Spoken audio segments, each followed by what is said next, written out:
everyone. We have so many good questions. We decided to jump on and do a live here, and I hope you enjoy it. If you have anything that you want us to answer, don't hesitate to send it in, and one way or another we'll get to it. Okay. Also, I wanted you to know that at the end of January, I'm going to be at Ananda's Expanding Light Retreat. You can look it up. It's on our website. Expanding Light Retreat. That's going to be Essential Attitudes for the Spiritual Path. Then in February, I'm going to be in the Bahamas at the Shivananda Ashram. That's also going to be lots of fun. In June at the Omega Institute, and then I'll be in Barcelona and Italy, and I believe Serbia in the month of July. So that's happening. Keep track on our website. Okay, shall we do it? Hello, everybody. That's the voice of Ishani. Ishani, come and show them your face. Oh, but okay. No, she wasn't prepared to be on camera today, but she's the one you would never be hearing from if it wasn't for her. I talk, but I could just talk to the room, but she makes sure it gets out.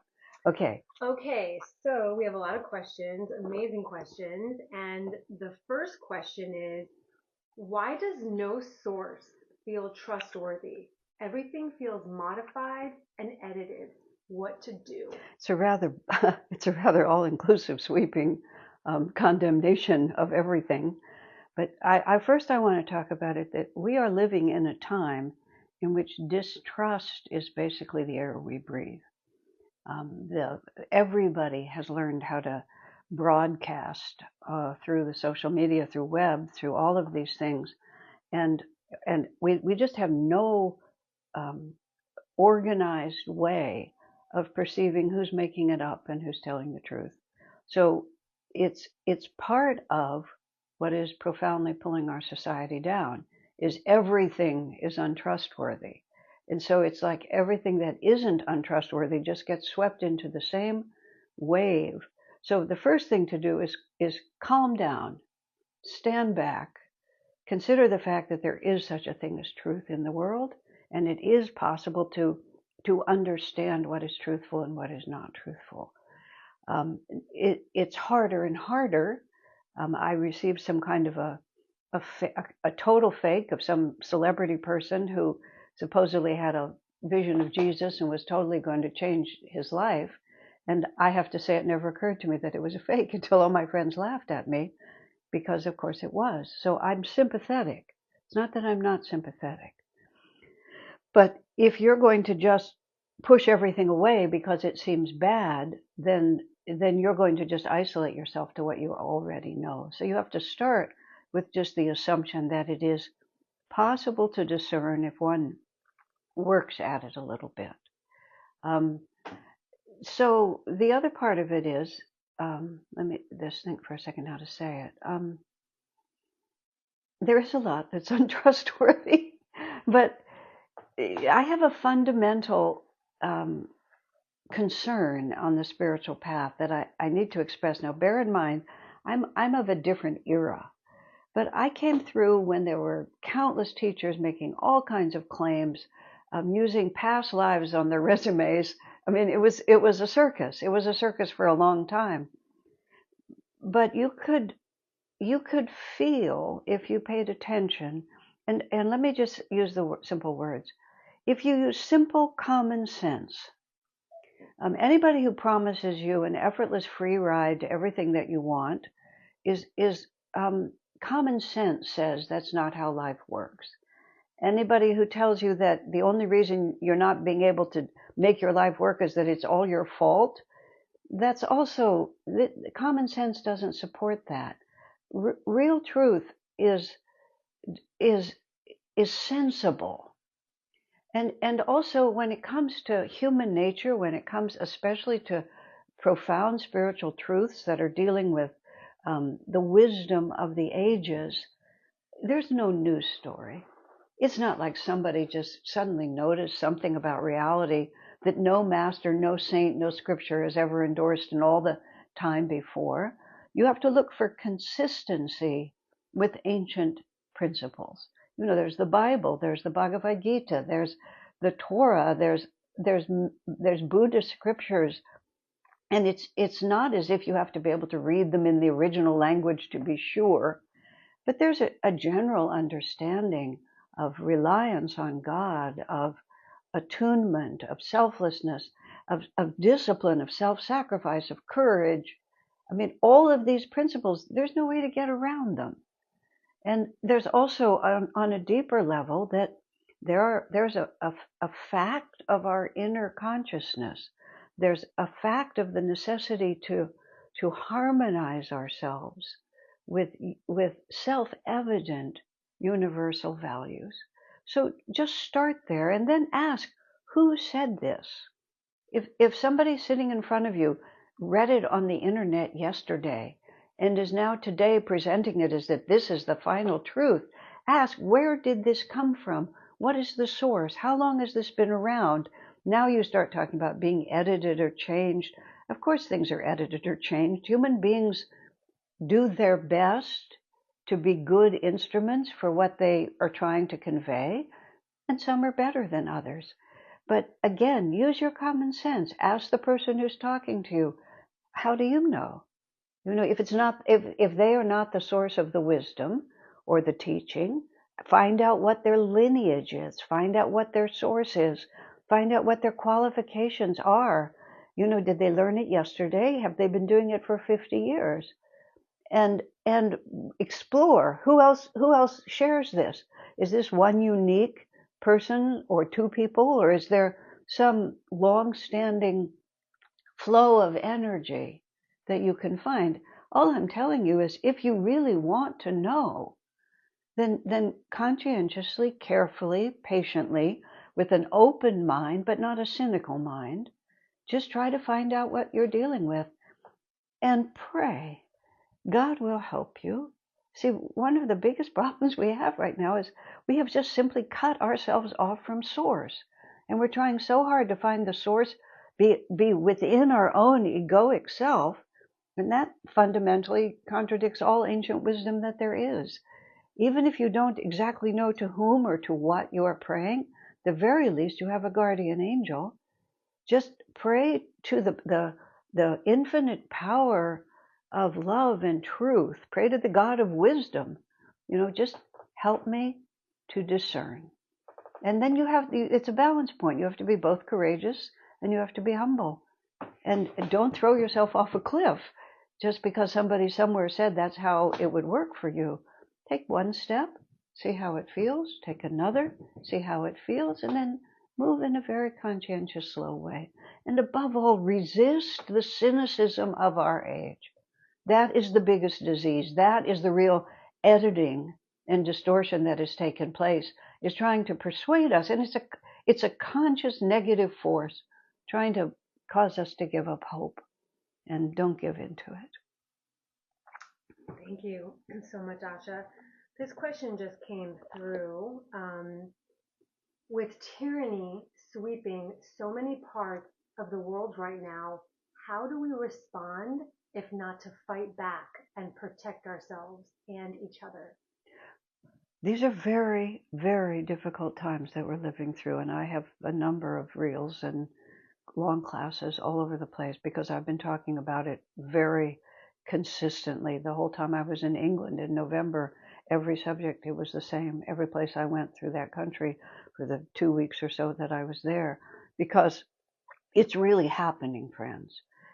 Paramahansa Yogananda in 1950 predicted that the whole world would go through extremely turbulent times.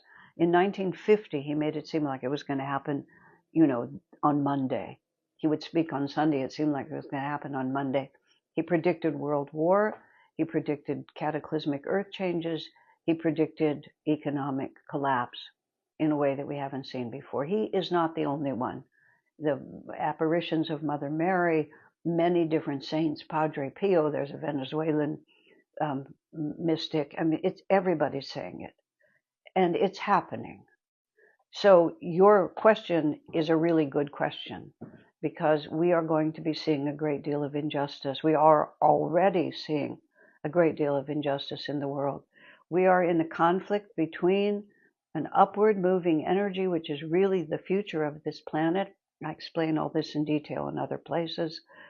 The upward moving energy is the future of the planet, but there is a tremendous resistance to that upward moving energy.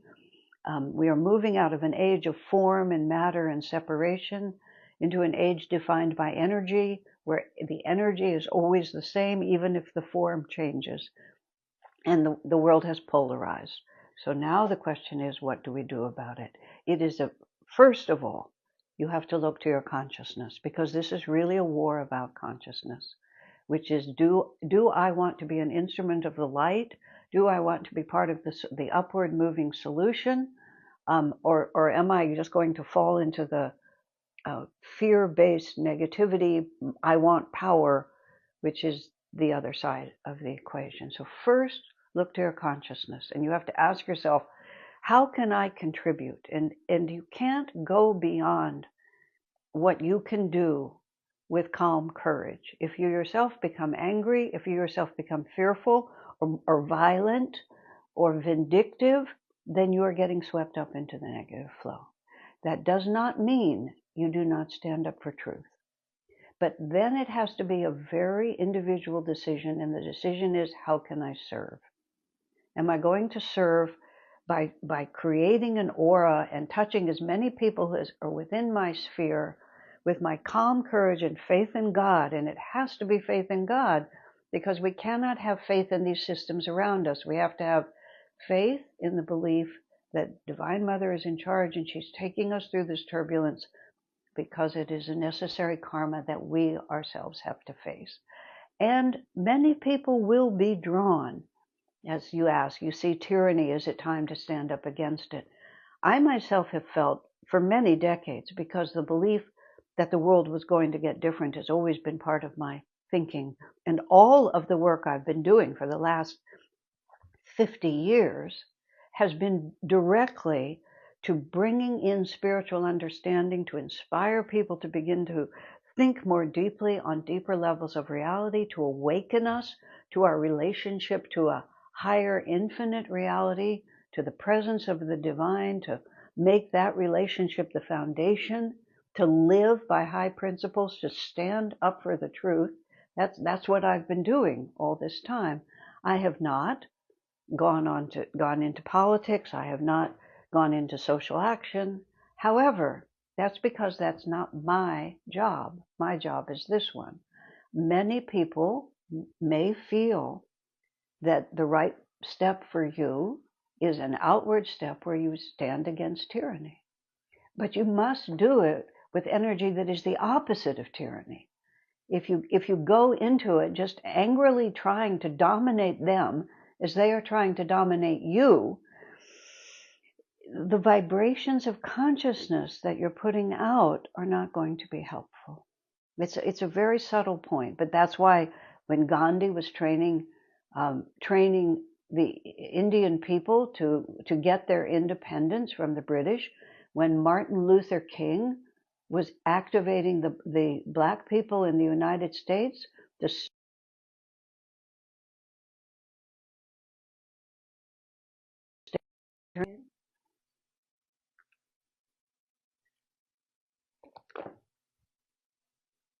Okay.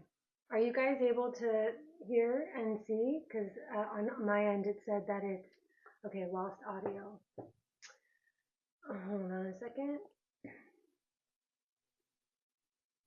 Okay, you guys are able to hear? Okay, go ahead. How much did we miss? Do I just know where it was? I think just pick up where you I was stopped. just talking about Martin Luther King also, Yeah. and what he had to do, and they stood against fire hoses and police beatings and police dogs without falling into the same consciousness that was being given to them. They stood up for truth, but they stood up for truth in harmony with truth.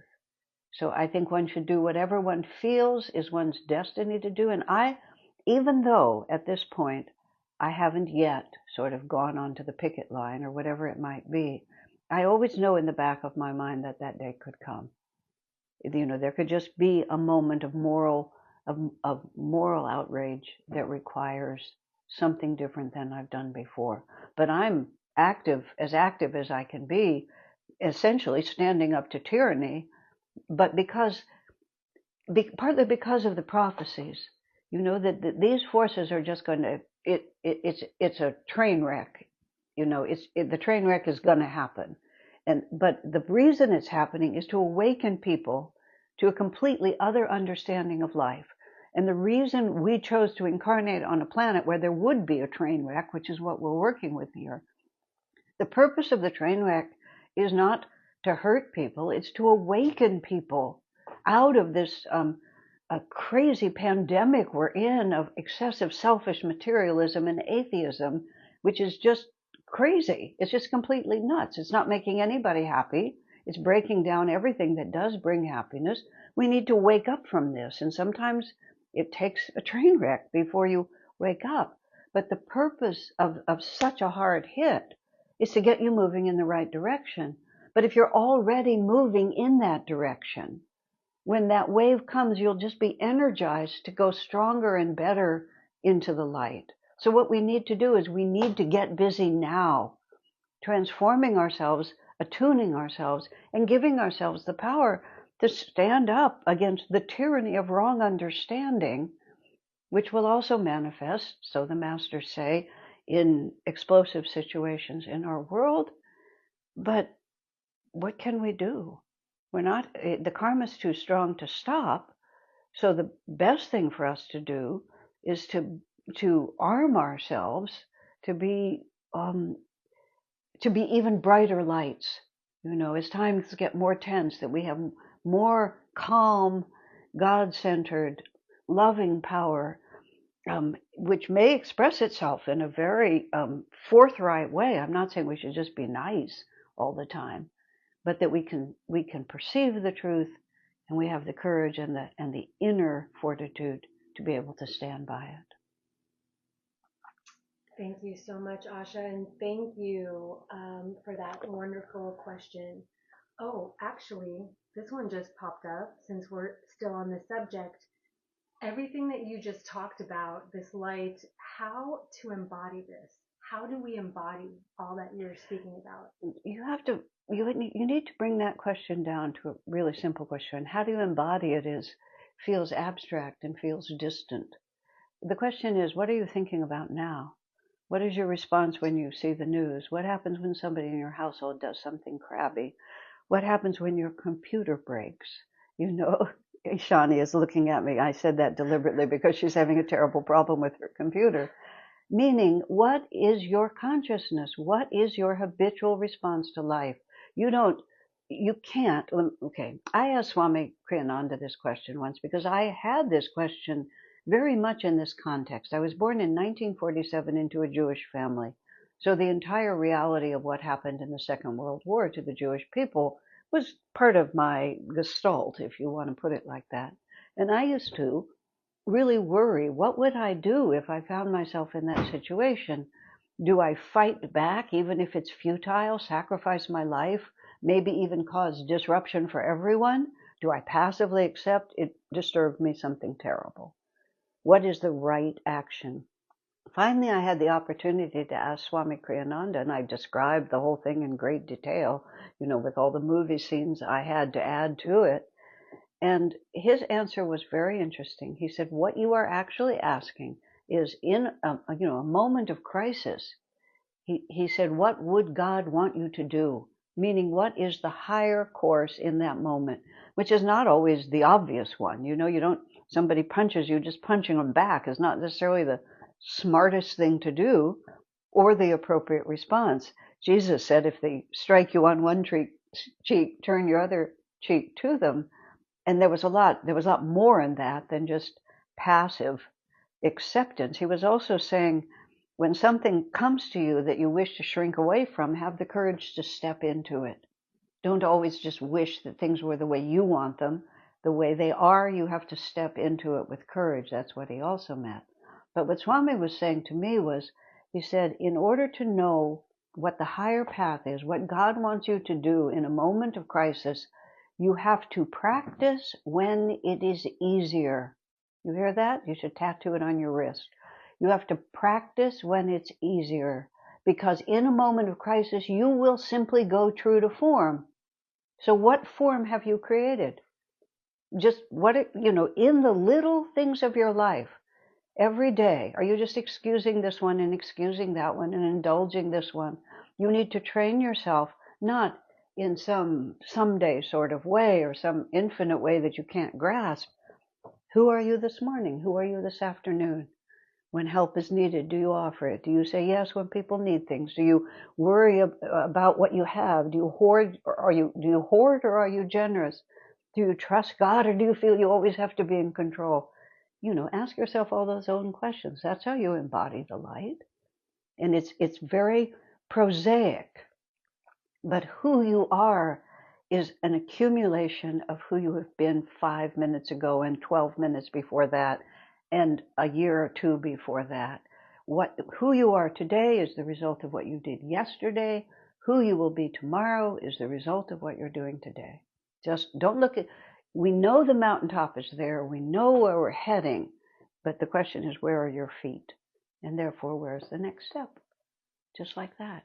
And keep at it. And I speak from experience. You look back and realize you're completely different than you used to be. And there was no big moment when it happened. It's just, you just keep going. And pretty soon you're transformed. Thank you so much, Asha. That was a beautiful answer.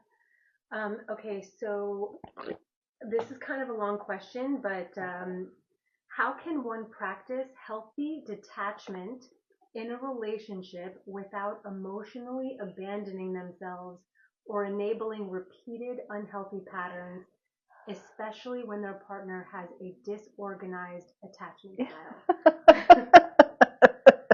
Well, first of all, the first thing I have to say is, if we're talking about you and your partner, I would have to really know who your partner is and who you are. So there is no abstract answer to this exactly, or let me phrase it differently. Every situation is different. It depends on what your karma is and what you're supposed to be learning. So in that sense, I'll say that first. And then I will say, reality always wins. Right after you've tattooed practice, when it's easier, tattoo reality always wins. What I mean by that is, we can wish things to be different than they are, but they're just not going to change just because we want them to. We can continually throw ourselves against the wall and declare that there must be a door here, and it will just simply remain a wall, because reality always wins. So if we find ourselves with other people who have ways of being that are not the ways that we wish they were, we can suffer a great deal just by always chafing against the reality of their own nature. So if you are close with someone, which is what I'm trying to understand here, you're close with someone and they have a way of being that is a challenge for you, that is not according to what you would want the person that you're close to be like. In our particular society now, you just pack up your bags and move, but that's not always the most expansive thing to do. But once again, depends on your karma. Sometimes your karma, the lesson that you have to learn is patient endurance. And sometimes the lesson you have to learn is the courage to walk out. So it has to be individual. It's what response is this? Their behavior is not causing my reaction, but their behavior is activating the lesson that I came here to learn. Okay, do you see the difference? They're a catalyst for an understanding that you are ready to face. They are not really causing whatever pain or confusion you're feeling. They are simply awakening you to the fact that you are vulnerable to certain kinds of energy. So then you have to ask yourself, why am I responding this way? And is this a healthy way to respond? And then you have to decide which way, what am I being asked to learn, and how should I go about learning it? And this is again where I'm saying, sometimes it's just, I love you the way you are, and I am just simply too dependent. Let me phrase it differently. The lesson that I'm supposed to be learning is to just be more complete in myself. But to be calmly complete in yourself does not close your heart to someone else. You love them completely, but you're calmly complete in yourself, and that you don't need them to be different for you to feel okay. And if that is the lesson, then you have to work with that. Or the other lesson is, that this is just inappropriate and unsuitable for me. And try as I might, this is not wholesome for me to endure this. I need to make another kind of life for myself. Or let me think, there was one more, let me see if I can remember it again. Just a second. Slipped away, but you understand. But you see what I'm saying. So how you do it is you work on yourself. Nobody makes you unhappy. People behave very badly, but they don't make you unhappy. You make yourself unhappy, and then you have to decide what to do about that. Thank you so much, Asha, and thank you for the question. Okay, so this is an interesting one. Do we choose the time and manner of our death? The word choose, I use that word a lot, but I'm realizing that choose is quite misunderstood. Because when we think about I choose, it's the ego self, the ego identified self, that when we say I, we're always talking about the one that considers itself to be this body, this name, this culture, these biological relationships. It's a very limited, extremely limited definition of the spark of divinity, which is the real life force that brought us into this body and that departs from this body at the time of death. So when you say we choose, it sounds like I've got it all figured out and I'm going to do it. And it's not, it doesn't come from the ego self, because death is not within the power of the ego to dictate. I mean, I'm not talking suicide. I mean, karma is bigger than ego preference. But there's a momentum to your karma. There's a momentum to the energy you've set in motion that is in harmony with our superconscious. And in that sense, there's going to be a harmonious day of completion. That is exactly the point, the moment when we're done with this incarnation. And sometimes that moment when we're done with this incarnation comes at a time that the ego self would not have chosen. So it's sort of confusing to say, I choose. If you say that my life is in the hands of God, that my destiny is a longer rhythm than I'm able to perceive at this time, that my superconscious is guiding the way of my life, yes, then there is a divine harmony, a perfect divine harmony to that moment of death, which among the reasons, the many, many reasons why we're all so confused these days, is these higher understandings of where our life comes from, which used to be taken care of by institutional religion, by all these dogmatic ways of saying what happens, what doesn't happen, and so on like that. But those dogmatic religious ways of looking at life are not necessarily based on real experience. What we need to build our spiritual life on is our real experience of higher dimensions of reality, whether we realize them deeply or merely intuitively know that they're there. By our practices, we begin to sense, and if we watch our own lives, we sense that there's this pattern. Things that happen that appeared to be random turn out not to be random at all. Things that happened that we wouldn't have chosen and we didn't understand turn out to be part of the warp and woof of the way our lives are woven together. And once you begin to watch that and feel that, as I was saying earlier, on a day-by-day, moment-to-moment basis, you can extrapolate from that in a way that is grounded in your experience. That if everything happens up to the moment of death, and there's a higher harmony to it, chances are death is also part of that higher harmony. And then you begin to understand, oh yes, it's usually better to say chosen for me by God. Because until we know ourselves beyond the ego, if we say I, the wrong part of us takes credit. That's why we talk about God. Gradually, over the course of spiritual practice, our own consciousness expands to the point where it also becomes infinite, and then the power of God and the power that flows through me become the same thing. But you have to be very careful about claiming that too soon.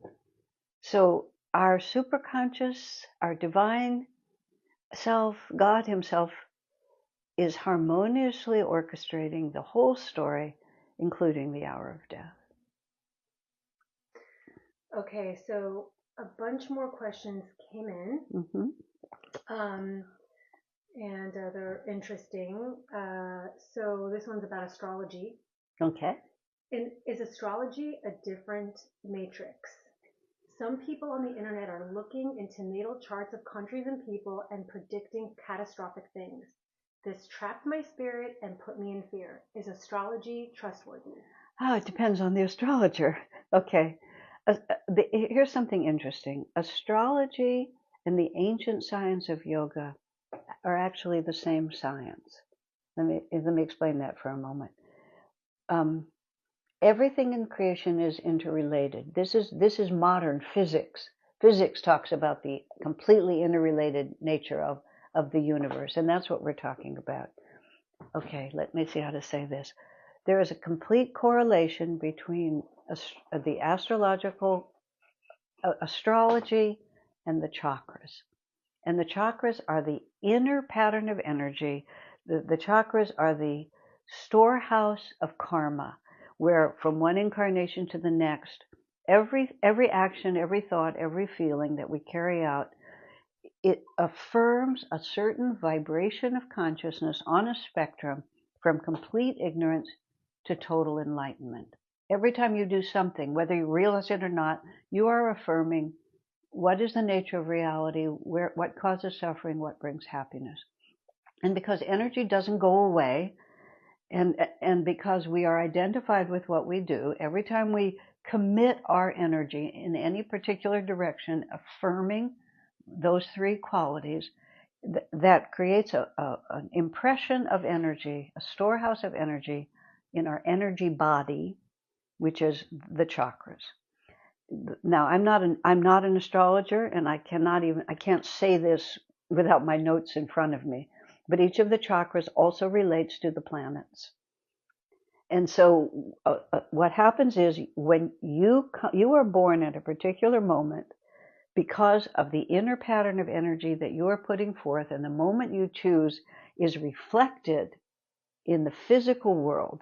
That when the energy in your chakras, if you change the words to each of those chakras being the planets, then everything is in relation to each other in a certain way. And the horoscope is the physical manifestation of the moment that you choose to come into this world, the birth horoscope, like that.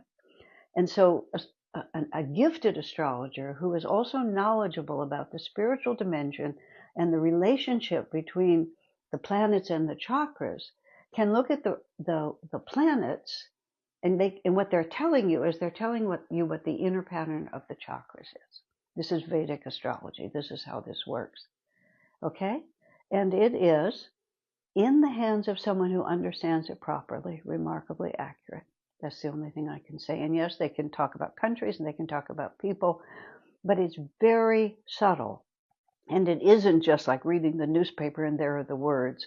You see different energies playing against each other, and different energies balancing and contradicting each other. And you have to have the intuition, not only to be able to understand the subtlety of that, but also to understand the subtlety of an individual's destiny, or a national destiny in that matter.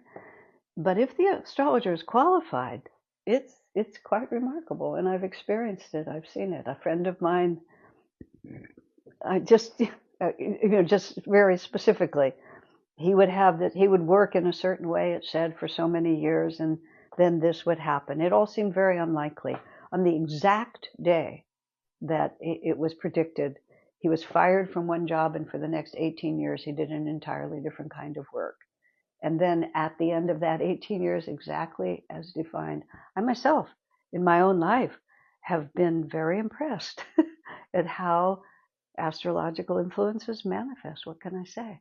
But that doesn't mean that your fate is unchangeable, because also within that, Paramahansa Yogananda writes about this in Autobiography of a Yogi. Sometimes he would choose times to try to accomplish something when all the astrologers said it couldn't be done, and he would just use his willpower to make it happen. because he had enough energy, he could manifest enough energy that he could shift the energy pattern. He said, but it was always much harder when the astrology was against him. So nothing is cast in stone, but often the momentum is so strong that there's no contrary power that could be applied that would reverse it. So this is a related question. When one stops creating the karma, like their karma, what happens? Are awakened people touched by astrology?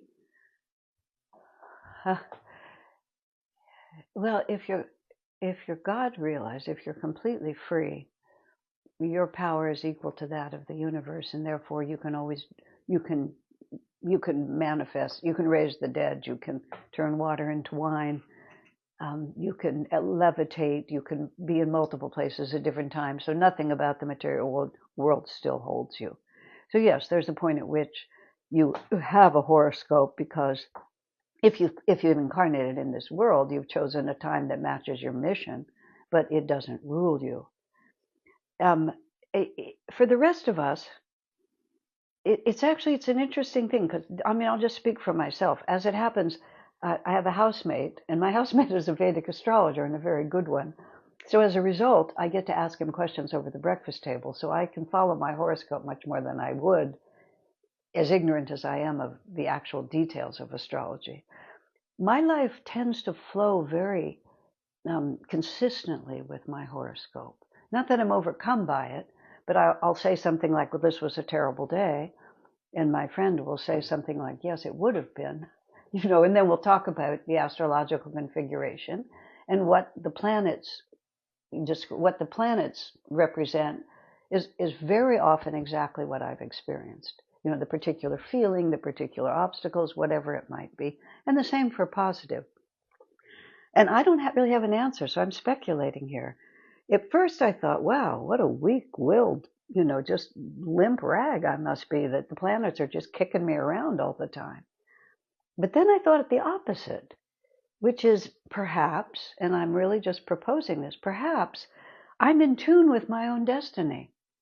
And instead of constantly putting out a counter wave of I want it to be this way, I don't want it to be that way, going after things that I shouldn't be pursuing, I'm just naturally flowing along with the way my energy is wanting to go, which is reflected in my horoscope. I think that's also an explanation, and I think that's a more in tune way to think about it.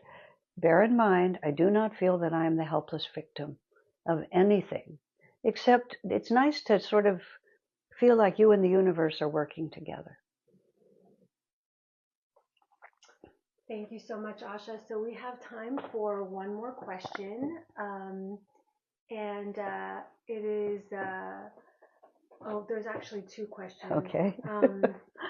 So this one came first, and then we'll see if we have time to answer the other one. If not, Kamara, Asha can send you a message after.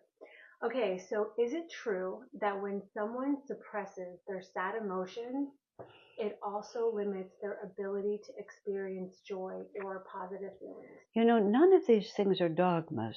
So we really have to talk about what would the effect be. When you suppress, in order not to feel pain, you have to harden your heart a little bit.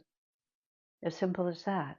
I remember once when I was very hurt, unexpectedly hurt by something, I had this desire to sort of paint a little, sort of heavy plastic paint over my heart so that I just wouldn't be so vulnerable next time.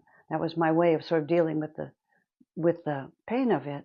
But I realized if I did that, then it would also be harder for me to express my feelings, because I would have built a small wall in front of my heart. So I had to make the decision, which I consciously made, that if you're open-hearted, you will receive everything that happens. But at the same time, then you will also be able to flow with anything that it comes through you. And suppression does absolutely no good, because you haven't transcended it, you haven't harmonized it, you haven't done anything with it, you've just stuffed it into a closet.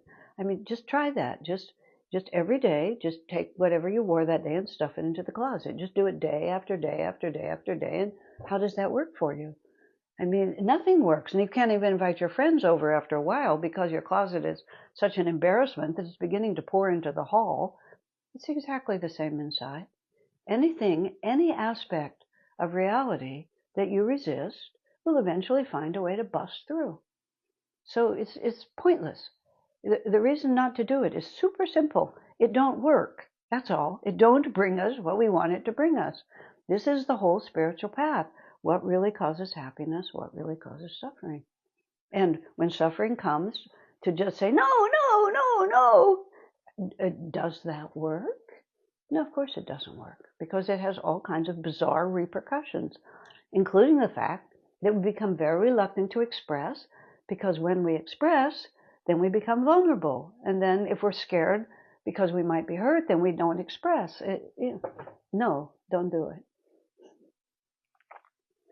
Okay. Okay, so actually then let's do our final question.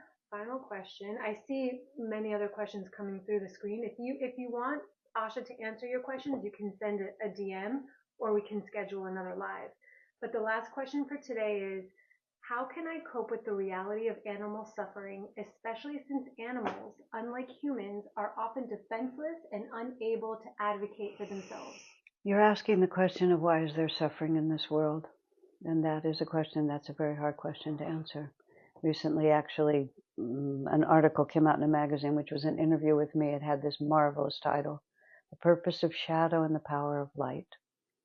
The purpose of shadow is to inspire us to seek the light, in very simple terms, for us to see suffering and to try deeply to find an answer to it. If you feel called to comfort defenseless animals and to work for the good of animals, that's a very beautiful cause.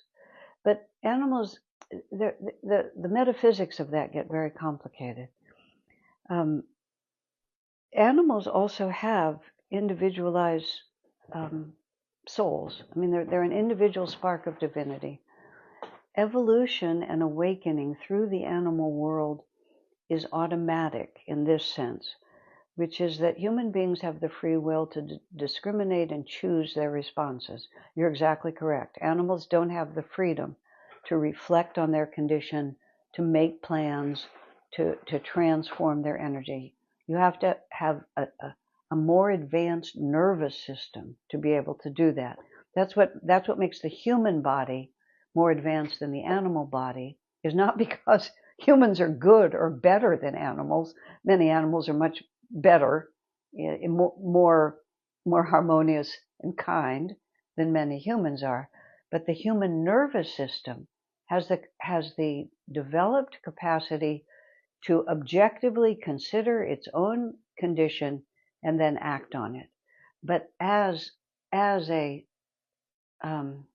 but by that I mean in an abstract way. Like a puppy can't reflect, oh, I wonder what happened to my 4 litter mates. You know, one of them was taken here, one of them was taken there. I wonder if their lives are similar to mine. Why did I happen to get adopted by this family and they got adopted by that family? That's what I mean. We have enough self-awareness to be able to objectively consider, but the brain and the nervous system of a non-human, an animal, it just isn't that developed. But the other side of that is the animal does not have the same egoic identification with its experiences. It's not that it doesn't suffer, but it doesn't have the capacity to be outraged by the injustice of its suffering. When you think about a lot of what causes suffering, even when you consider animals, is the injustice of it. It heightens the feeling of outrage. And it's a truth, but the animal doesn't feel it that way. Suffering happens, but it doesn't identify with it as deeply as we do. However, you know, the animals move through those cycles, and as they become more advanced, the Master said that monkeys, horses, and dogs have the most developed nervous system. Cat people always get upset by that, but that's what it is. Their teetering on the edge of the automatic advancement that will move them into human bodies later.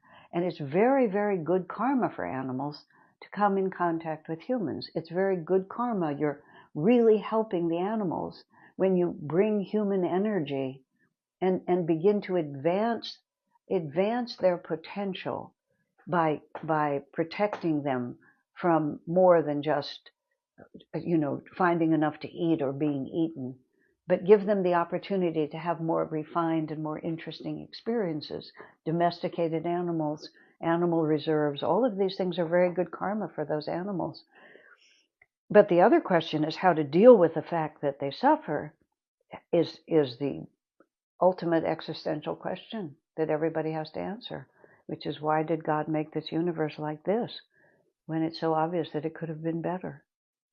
And I can't really answer that in the sense that, well, as Vivekananda said, you can't know why God did something until you have the same consciousness as God. But when we look at our own lives, this is how I try to, when I'm met with a question that is beyond my capacity to answer, Swami Kriyananda always had a brilliant way of taking the most abstract question and bringing it down to something we already know. And